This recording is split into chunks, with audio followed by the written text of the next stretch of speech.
Hello, everyone. This is Talking with Tatum, and I'm your host, Barry Tatum. This year is a big year for Wilson County. It's the 225th anniversary of Wilson County's formation, and that's on October 26th. Here to talk about our county's history and anniversary celebration is your friend and mine, Colonel Jerry McFarland, one of our county commissioners. Welcome, Jerry. Good to have you. Thank you, Barry. Appreciate it very much. Well, I've heard you talk before the county commission this year, and I've heard you on the radio, and I know when I see you out and about, you've been working on this project for a long time. And We have, yes. but the actual anniversary or birthday, I guess you would, Right. 225th of Wilson County is October 26th. October 26th this year. And I'd like to tell the people out there a little history about how that came about, if that's okay. Now, you weren't there when it was No, I wasn't there, and I don't think you were either. But it's been a long time there. But we were part of North Carolina. Most people don't realize that. North Carolina was a colony, a British colony. Went all the way from the Atlantic Ocean to the Mississippi River.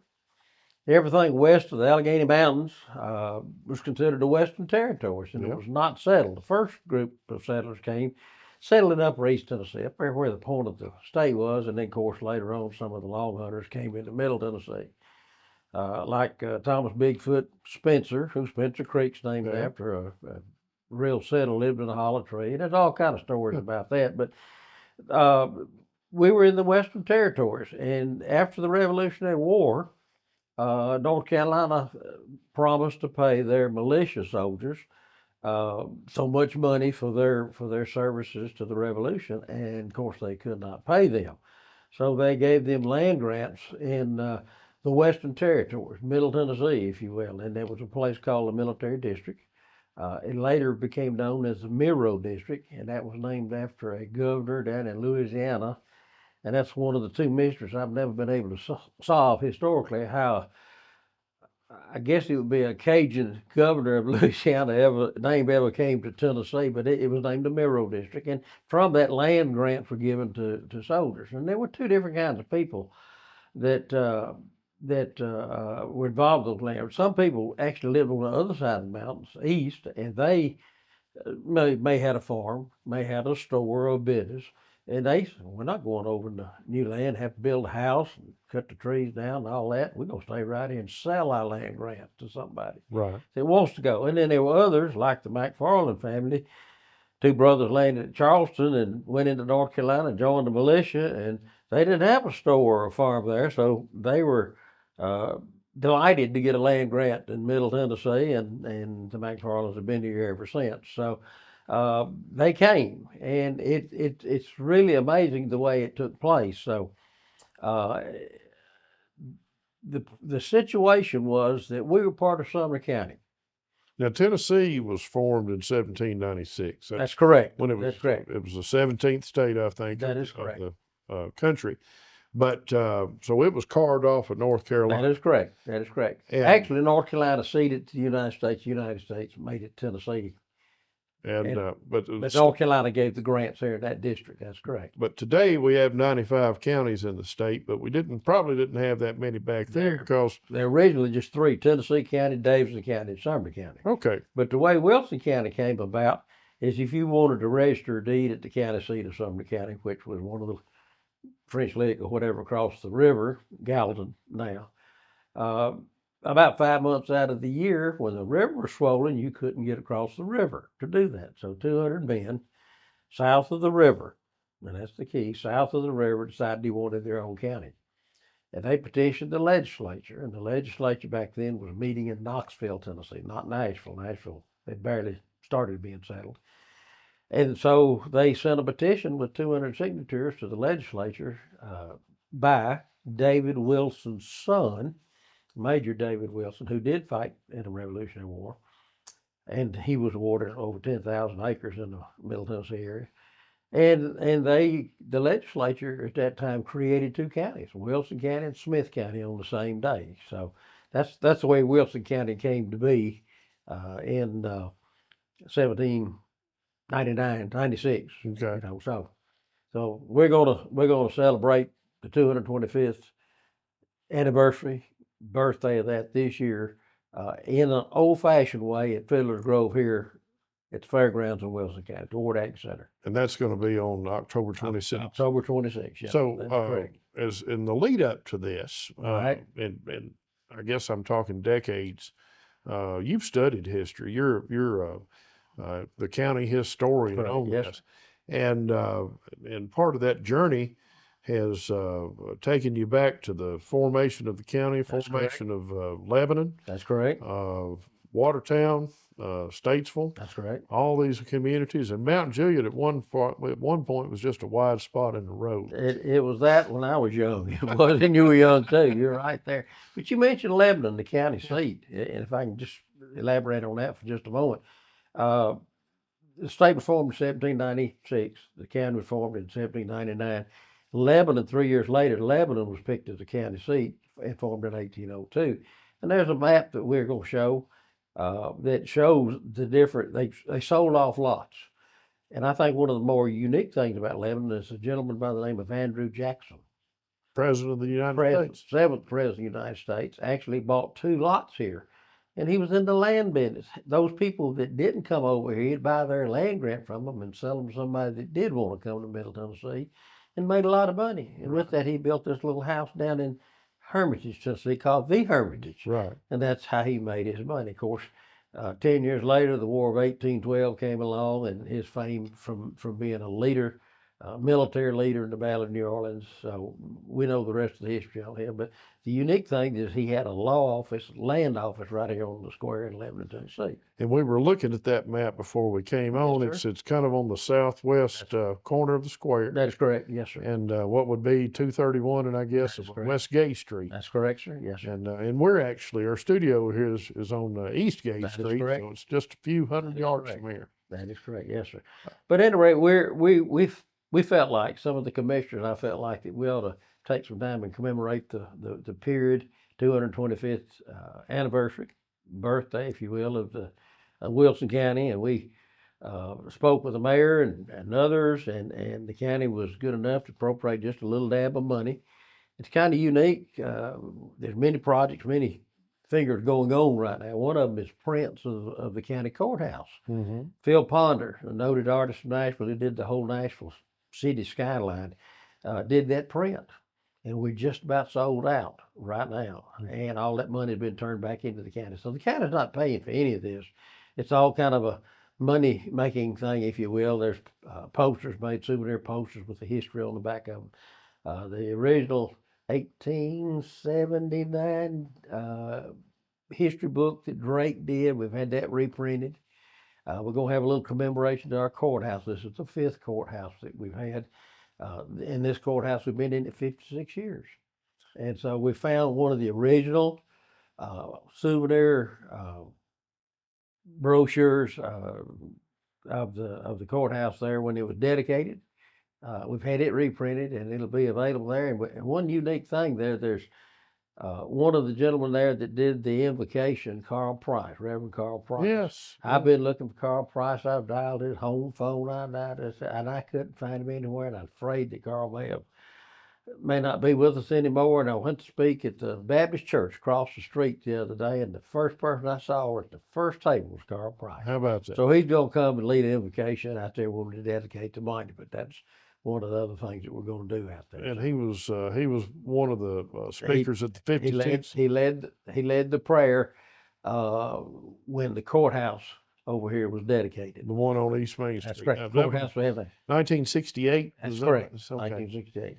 Now on October 26th, this event Okay. that you're having out at Fiddlers Grove, that's open to the public. That's open to the public. Is there an admission charge? There's not an admission charge. There's Nope. things there that you can buy that will make a little money, go back to the county for the initial printing or building or making at that time thing. But no, there's not a admission charge. No Come and charge? enjoy yourself. No charge for parking. No charge for parking. What time do you need to be there? It's going to be from 10 to 4 on that Saturday, Okay. October 26th. Now, let me share this with the public. On the 24th and 5th, we got all the 4th graders. I don't know how we're going to handle 2,000 4th graders. We got 2,000 4th graders coming. That's worse than having a TV studio going in. But we got 2,000 4th graders coming from both city Lebanon schools, private schools, and the county schools. This is their period. They studied Tennessee history, Right.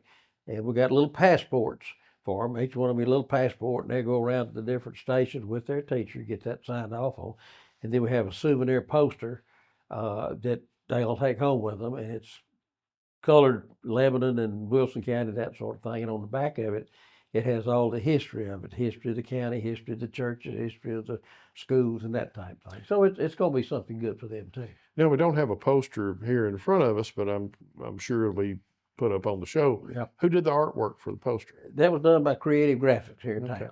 And they really, Miss Amy down there really did a good job on that. So you've had some other local contributors to this, That's people correct. that have taken an interest in That it. is- Who are some of them? Well, Sue Banana, myself, Diane Weathers, Scott Sayer, some of us, we're just kind of the movers and shakers that kind of make this thing happen. But we've been dealing with sign companies. We've been dealing with, like I said, Miss Amy down there.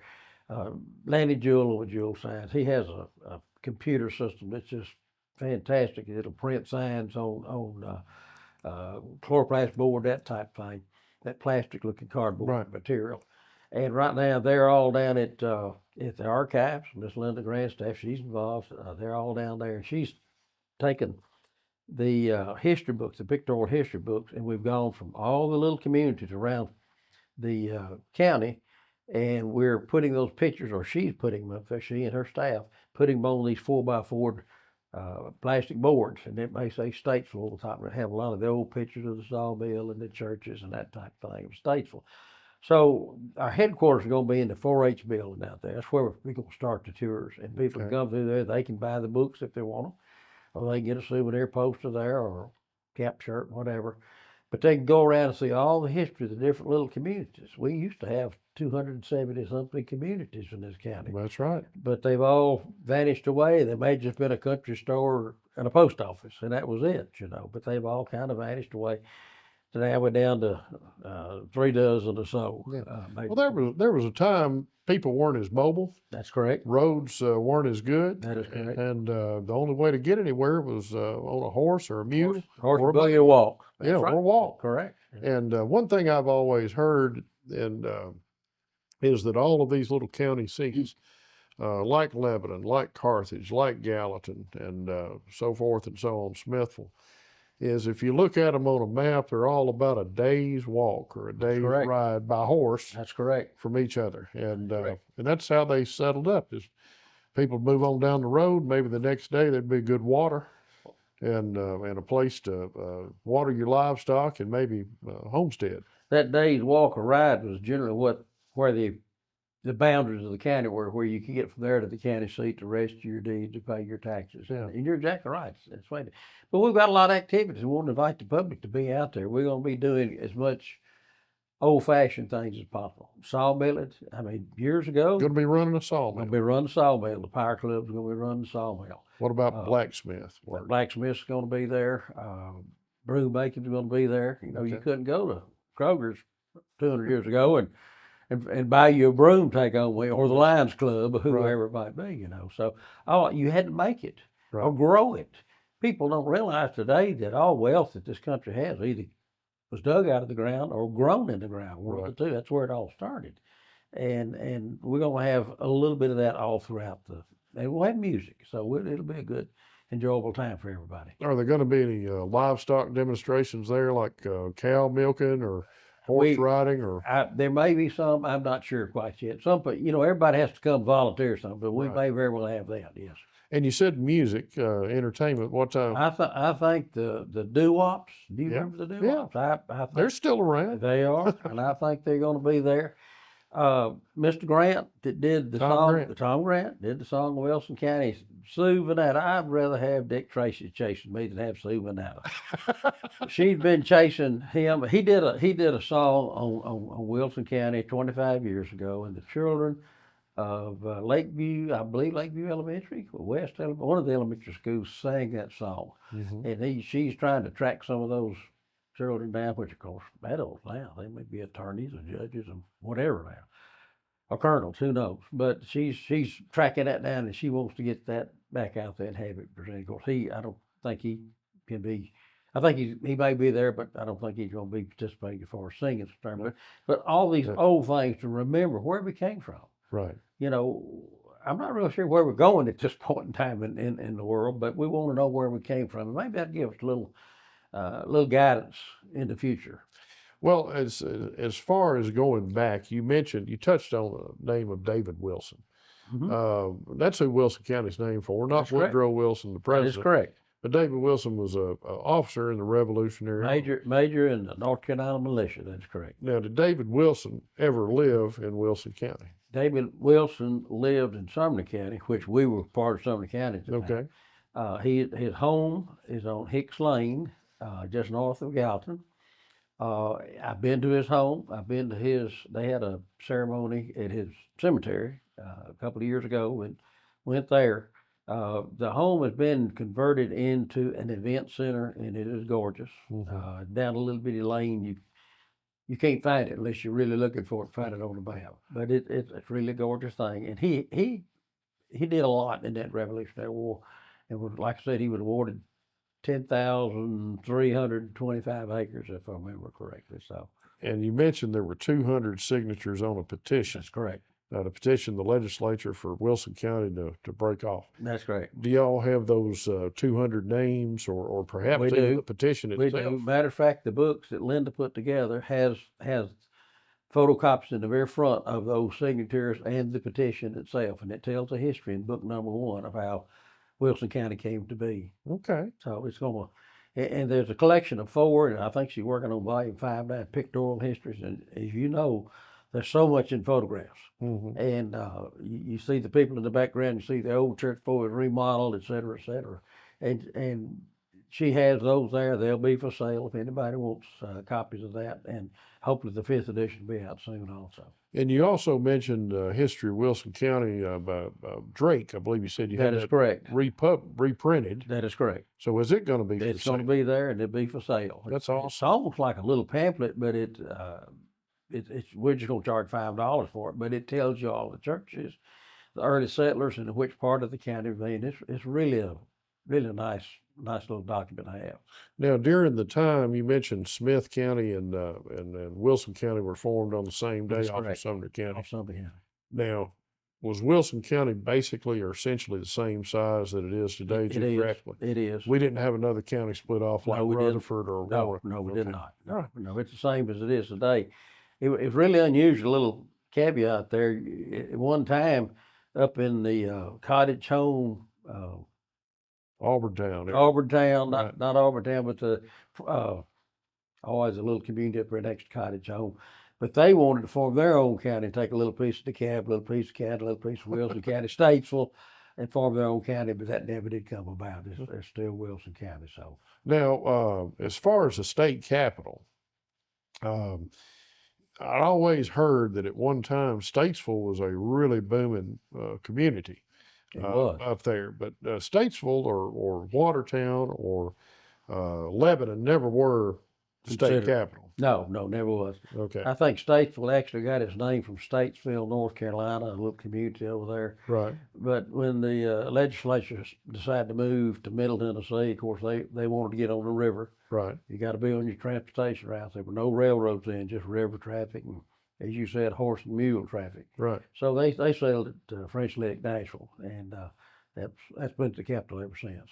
Well, you know, it's like you said, we don't know what the future is going to hold, and I think God had a pretty good ideas we can't see in the future, because I've often said some days if we knew what the day was going to hold, we wouldn't want to get out of bed. That's correct. But looking back, I had a great uncle who could remember when Donaldson was just a general store where you watered your horses on your way to Nashville. And Hermitage didn't exist. You just basically had the Hermitage over there. That's correct. But you know, that's somebody I remember, somebody that's been gone now for nearly 50 years. But it hasn't, if you look back, chances are we've all known somebody that can remember when we didn't have as many roads, certainly not as many people. You're exactly right. And it hasn't been that long since we had gravel roads in Wilson County, but all of them been paved in the last 25 years or so. Correct. As far as the population of Wilson County, we're in a huge growth spurt right We now. are. We are. But if you look at the percentages, was there ever a time where Wilson County had that kind of percentage growth? Not number of people, but percentage growth. I don't think it. I don't know of it, but I don't think we ever had this kind of growth. We have folks moving here from California. There's a neighbor that's coming here the first of next month, bringing a business from Massachusetts. Who ever heard? I mean, there's people coming here from everywhere. One of the big reasons we're one of the very few states that doesn't have a income tax on your retirement. Right. Most states, if you retire with $50,000 retirement, the government reaches in, the state government reaches in and gets part of it. But Tennessee does not have that. And centrally located, interstates go in every direction. So we're just blessed. People take advantage of it. So. Yeah. But going back to the event on October 26th, no admission charge. No admissions. No charge for parking. No, sir. And there are going to be food vendors there. Big food trucks, food vendors there. They will, yes, sir. And is there any sort of particular event, like at noon, there's going to be a time capsule or anything of that? There is one particular event, and Sue Vanetta, bless her heart, she's the best in the world, and she believes very strongly that we need to remember how our Wilson County, Tennessee State Fairgrounds came into existence. It's not fairgrounds. It was created, I think, 72 by the county commission as the James C. Ward Agricultural Center. And she wants that to be remembered. So she went back and found the original resolution, found the original 50 people. Can you imagine 50 people on the county court back in those days? Well, we had 2 per district back then. That's correct. That is correct. Squires. Somebody called me squires, I might get upset. I don't know. But they did, and she got the original resolution, and no cost to the county. She's raised, oh gosh, $8,000 or $9,000, and the monument going to be dedicated at 2:00 in the afternoon, right in the front of the expo building. Okay. You go up the double drive, it'll be right by the flagpoles there, and it's going to have all the commissioner's name and a resolution on it. So that we make it official, it is the James Ward Agricultural Center. It's not the fairgrounds, right? So she wants that to be official, and that'll be there. The governor is supposed to be there. I cannot say he will be there, but he's invited, and he's on the calendar as we speak right now to be there to add a few words there. And of course, my friend Carl Price, the Reverend, is going to lead us in a prayer there, invocation there. So. We want everybody to come out and enjoy it. It's just a time to remember. I think the best thing about these events, and I was the one in Lebanon when they had their 200, I was out of the country at the time, as you can imagine.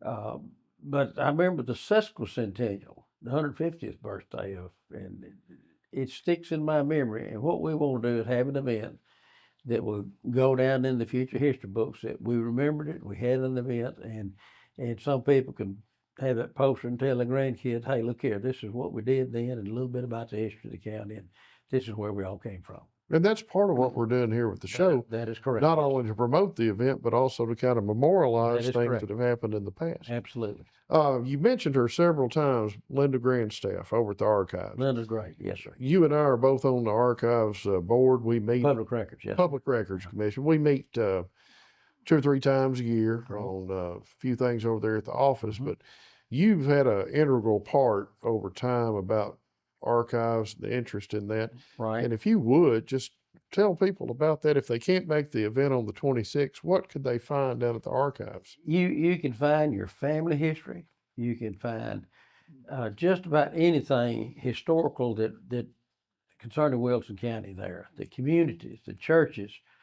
She has done a magnificent job of keeping records and documents filed by, she has files back there by name, by subject, just everything in the world. And if you really want to know something about your family or where you came from, say you came from Statesville or you came from Pulltight or some of those communities that really don't exist anymore, she'll have something there on that community and maybe your family also that will enlighten you as to your history. And I would encourage people to go by there. You know, for people that are interested in genealogy, I know one of the things she has is an index of every cemetery. That's correct. Throughout the county, and a list of names that they know where they're buried. Right. So if you have a family that's or a person that's looking back for some sort of ancestral information, she's got it right there, and probably has she it can right put her there. hands on it. That's correct. Another thing you mentioned this about Miss Linda in the last little bit. She over the last few years, she's put together these books, historical That is records correct. that profile the different communities and different families, the schools that we had throughout the county. At Schools, churches. one time, most of these little communities, like you mentioned, had their own independent school. They were part of the Wilson County school system, but it was a 1 or 2 room schoolhouse. Well, originally, when the 25 districts of the county were created, each district was responsible for their own school. And the school at Statesville is still up there. And there was an old wooden school down where I live, the Oakland School. It was up behind where the old Bridge Church was. Just a little 1 room schoolhouse. And she has most of those photographs. I'm not going to say all, but most of them in there in a pictorial history. And it just takes you back in time, seeing those things. My dad grew up in the Riverview community at the end of Bender's Ferry Road.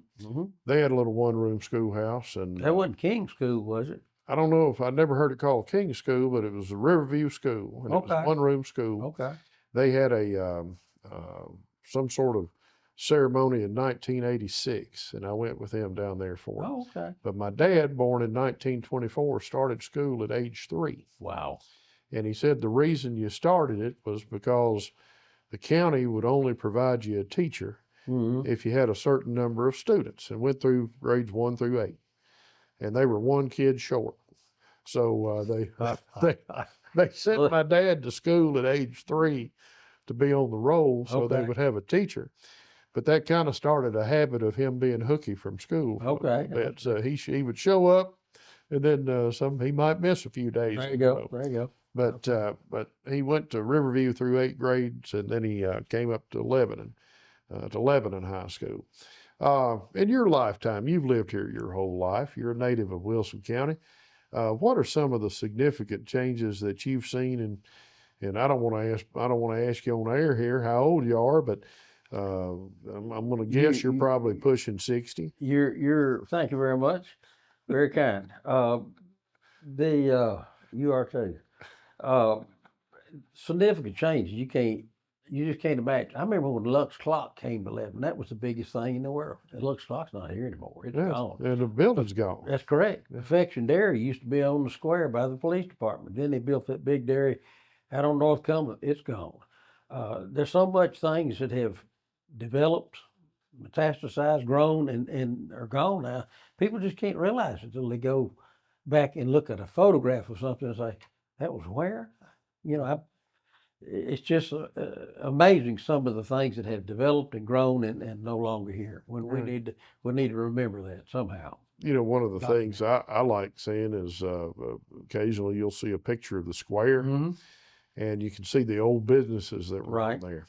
The old banks or the old churches just off the square. Shannon Drugs. Exactly. Had the best soda Chamber fountain. of Commerce. Chamber of Commerce was there. Then the chamber moved over on, I guess it was Market Street. Yep. And Bradshaw Drugs was on the square. So it change is really taking place, I think, exponentially in the last 40, 50 years. It just has just gone straight up the growth as. So. And you mentioned Perfection Dairy and Lux Clock, Robert Shaw, Controls, TRW. Those companies, those factories came to town. That was big news for what was essentially an agricultural community.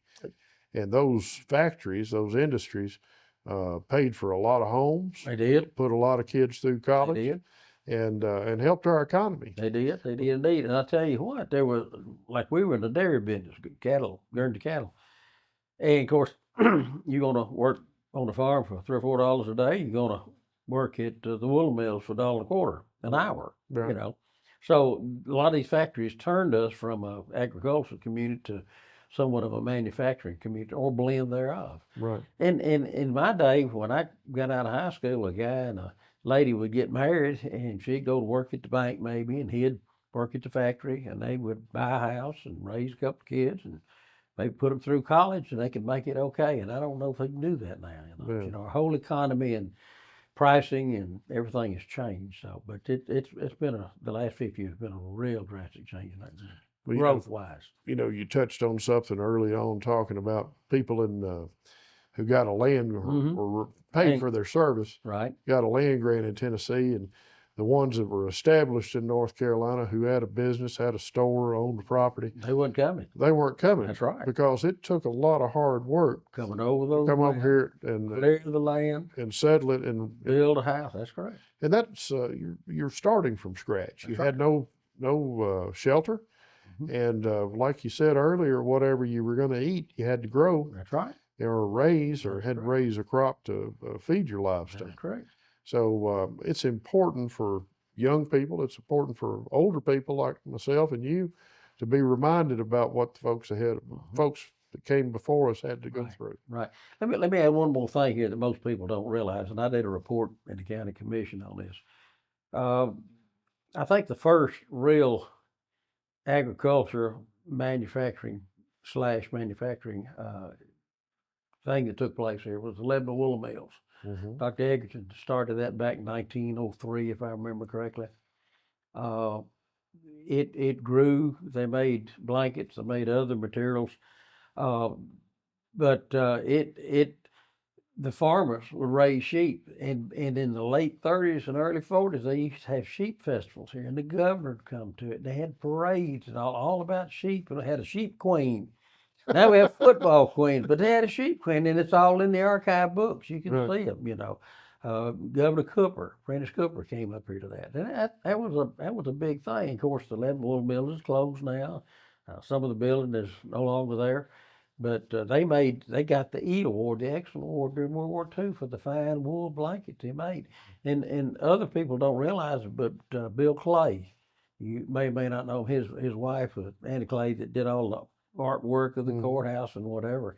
He would go out west once a year and buy a train load of sheep and bring them back to Martha, Tennessee, and they had 8 acres of corral. Now they'd bring the sheep off, unload the sheep, farmers would come by, replenishment stock for their farm for sheep, because that was a cash crop, just like tobacco was. You'd shear the sheep, take it to the wool mill, weigh it up, grade it, sell it to the wool mill for money, and that's the way the farmers did it. But all this has changed. It's all synthetic now. So it is that, and so much of it has left us. But hopefully, with this show and with your efforts and see some of this, yes, and other folks' efforts that you've mentioned, that we can preserve this, kind of put a timestamp on it. That's what we're trying to do. Something else. Walking back, my dad, like I said, was born in late 1924.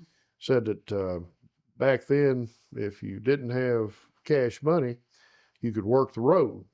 Yeah, and that he and my grandfather would go down to the creek and load up wagon loads of creekstone rock and fill in the potholes on the road because they didn't have any cash to pay their property taxes. Most people nowadays don't know why roads are called pikes. It was a toll road. It was a toll road. If you want to go from Possum Town to Lebanon, Tennessee, you had to pay for it, and they raised that big pike up after you paid your nickel to go through. So there's a lot of pikes around Wilson County. They're all private roads, they're all county roads. Where was the toll booth on Coles Ferry Pike? It was just about where the old swimming pool used to be, the Coles Ferry Recreation Club, right in that area. So it'd be in the city limits of Lebanon. Right in the edge, yes, sir. And of course, before we had the bridges at Hunters Point and over on Gallatin, you had ferries. They had ferries, Coles Ferry. So if you wanted to go to Gallatin, you paid to go to the river paid the turnpike, the turnmaster, and then you go to the river and catch the ferry across the river and go on into Gallatin. So it's something I've seen pictures of it, but when I was a kid growing up, they'd talk about the ferry. There were still a lot of people that said we took the ferry, and I said, tell me about this ferry. What was it? And it was basically a flat bottom structure that had a horse walking on a treadmill that would walk in a circle, and it would turn a gear, and that turned a propeller and would propel it across the river. Of course, when the water was up, you couldn't go. That's right. So things here have changed. They have indeed. Well, is there anything you want to add as we wrap up here? I think we've covered just a lot of things here, and I hope the public has an interest. And it's been in my blood for years, the history of the county. And I hope the general public out there sees this, has an interest, comes out and touches and feels some of the antiquities, if you will, of the county, the spirit of the county that brought us to where we are now. I mean, we just didn't get here overnight. There's no. I heard a general one time say, "Well, there's no four-star generals born that way. They all grow up." And that's what this county's done. It is one of the best counties. I think we're the second fastest growing in the state, one of the best counties in the state, and we need to be proud of that. But where did we come from? How did we get here? That's what we need to think about and remember. And that's what we're trying to do on the 26th of October.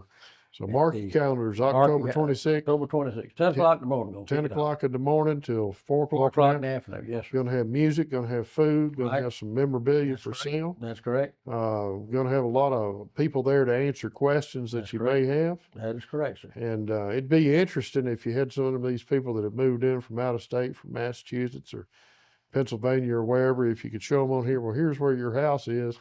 This is what it used to look like. That's correct. That's through the woods or an old sawmill, one of the two. That's correct. All righty.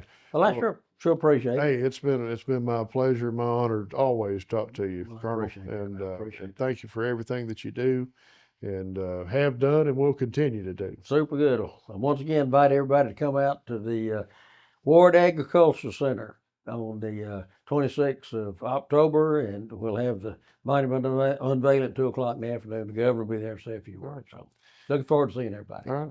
Well, thank you for tuning in to Talking with Tatum, and hopefully mark your calendars. And this will be a great educational event, particularly for old timers or particularly for new folks to find out a little bit about our history and heritage. Watch your schedule. Tune in next time for see who we have on Talking with Tatum.